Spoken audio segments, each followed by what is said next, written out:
নমস্কার বন্ধুরা। DA case নিয়ে নতুন একটি আপডেট এলো। আজকে ডিএ কেসের শুনানি অলরেডি চলছে। তো শুনানিতে কি আপডেট আজকে এলো সমস্ত বিস্তারিত জানাবো।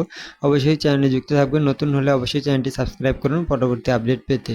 তো ডিএ কেস নিয়ে আজকে মহাজনদের মতো টাকা অন্য জায়গায় খাটিয়েছে। ডিএ মামলায় বিস্ফোরক মন্তব্য সুপ্রিম কোর্টে। সুপ্রিম কোর্ট আজকে বলল মহাজনদের মতো টাকা অন্য জায়গায় খাটিয়েছে। তো এই মামলায় আজকে কি শুনানি আপডেট এলো। আজকে আমরা জানি যে ডিএ মামলার বাম আমলের নিশানা করেন যে আজকে সংগ্রামী যৌথ মঞ্চের যে আইনজীবী ছিলেন গোপাল সুব্রমণিয়াম, তিনি কি বললেন একবার দেখে নিই।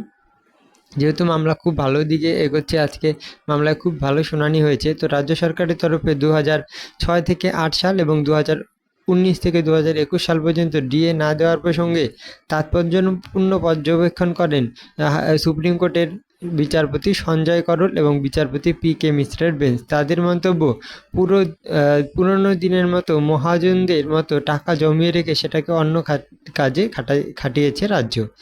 তো এরপরে ডিএ মামলার বাম আমলকে নিশানা করেন এবং সাথেই সওয়াল করেন যৌথ সংগ্রামী মঞ্চের আইনজীবী গোপাল সুব্রমণিয়াম। তিনি জানান 2 বছর বাম আমল ডিএ বকেয়া থাকে এবং নির্দিষ্ট সময় মতো যে ডিএ, সেই ডিএ কিন্তু নির্দিষ্ট সময় মতো ডিএ দিতে হয়। তো এটা কিন্তু সরকারের যে নীতি, সেই নীতির মধ্যে পড়ে। ইচ্ছা অনুযায়ী যা খুশি তাই ডিএ দেওয়া যায় না। বেতন কমিশনের সুপারিশ মতো নির্দিষ্ট সময় অন্তর ডিএ দিতে হবে। সঙ্গে তিনি আরও জানান যে রোপা যে রুল আছে 2009, সেই অনুযায়ী 2006 সালের 1 জানুয়ারি থেকে কার্যকর হওয়ার কথা ছিল, কিন্তু রাজ্য সরকার 2006 সালের 1 জানুয়ারি থেকে 2008 সালের 31শে মার্চ পর্যন্ত সময়ের ডিএ বা এরিয়ার না দেওয়ার সিদ্ধান্ত নেয়। অর্থাৎ 2006 থেকে 2008 সময়ের ডিএ বকেয়া রয়ে যায়। অর্থাৎ 2006 থেকে 2008-এর যে ডিএটা, সেই ডিএ বকেয়া রয়ে যায় এবং সরকার সেই টাকা দিতে চায়নি এখনো পর্যন্ত, অর্থাৎ না দেওয়ার সিদ্ধান্ত নেয়। তো রোপা অনুযায়ী যেটা এআইসিপিআই ইন্ডেক্স, যেটা 1982 = 100, এই অনুসারে হিসেব হবে।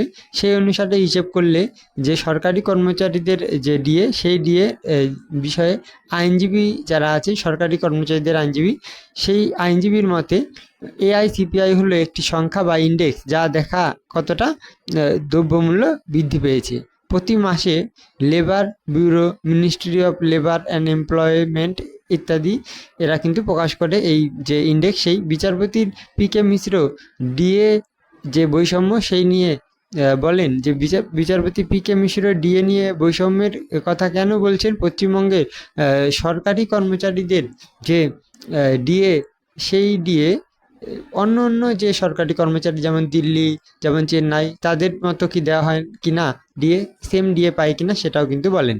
সাথে গোপাল সুব্রমণিয়াম আরও বলেন, বঙ্গভবন, নয়াদিল্লি, ইয়ুথ হোস্টেল, চেন্নাইয়ের কর্মরত রাজ্য সরকারি কর্মচারী ইত্যাদি কেন্দ্রীয় হারেই কিন্তু ডিএ পাচ্ছেন। এরা সবাই কিন্তু এরাও রাজ্য সরকারি কর্মচারী, তবুও এরা কেন্দ্রীয় হারেই ডিএ পাচ্ছেন। অর্থাৎ তাদের ডিএ হিসাব করা হচ্ছে all India consumer price index বা এআইসিপিআই অনুসারে। এই তথ্য অনুযায়ী যদি ধরা যায়, তাহলে যেভাবে কেন্দ্রীয় কর্মচারীরা ডিএ পান, অথচ পশ্চিমবঙ্গের কর্মচারীরা যদি পশ্চিমবঙ্গে কেউ কাজ করেন, অর্থাৎ পশ্চিমবঙ্গে তিনি চাকরি পেয়েছেন এবং পশ্চিমবঙ্গের ভেতরেই তিনি কাজ করছেন, তিনি কিন্তু সেই হারে ডিএ পাচ্ছেন না। রাজ্যের বাইরে কর্মচারীদের ডিএ কোশ্চেন কেন্দ্রীয় হারে, আর রাজ্যের ভিতরে যারা কর্মচারী তাদের কিন্তু সেই পুরনো আমলের যে নিয়ম, সেই রাজ্যের ভিতরের কর্মচারীদের সেই ডিএ দেওয়ার পদ্ধতি আলাদা হবে বলছে। এটাই কিন্তু অলরেডি করা হয়ে গেছে, পশ্চিমবঙ্গে কিন্তু আলাদা হারেই ডিএ পাচ্ছে।